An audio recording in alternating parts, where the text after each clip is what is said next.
recording this video just to save these important settings.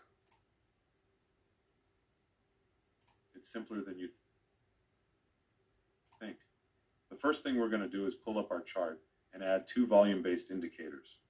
The first is called the Visible Range Volume Profile, or VRVP, and you can find that by searching VRVP in the Indicators tab.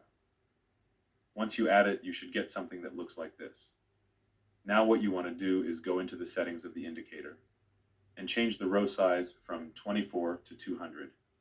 This will make the volume bars thinner and more precise, which is exactly what we want. And you can also change the color to gray like I do if you want in the style settings. Once you get that set up, it should look something like this. This volume profile will show you all the volume traded at each price point, and that's within the visible range of the current chart.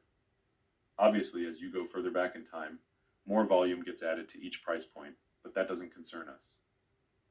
We only want the relevant volume that was traded in a certain area, and this is enough information to mark out supply and demand levels accurately for this area in the future.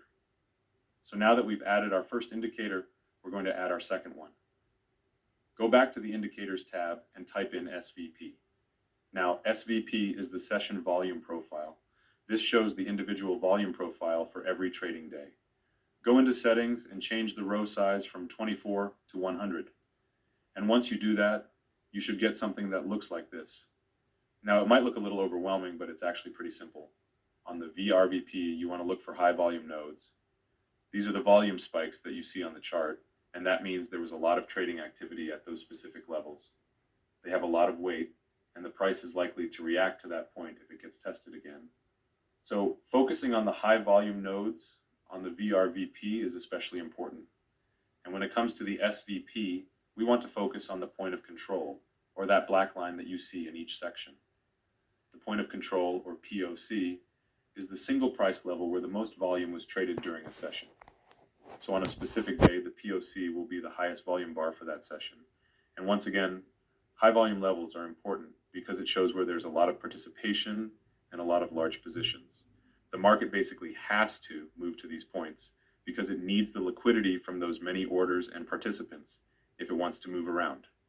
So all we need to look for is a high volume node on the VRVP and a point of control on the SVP. When you get an alignment of these points, it's basically the market screaming at you that this is a good supply and demand level.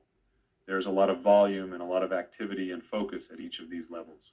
So here we see that we have 2 points of control in the same area, and it's aligned with a high volume node. More in the description.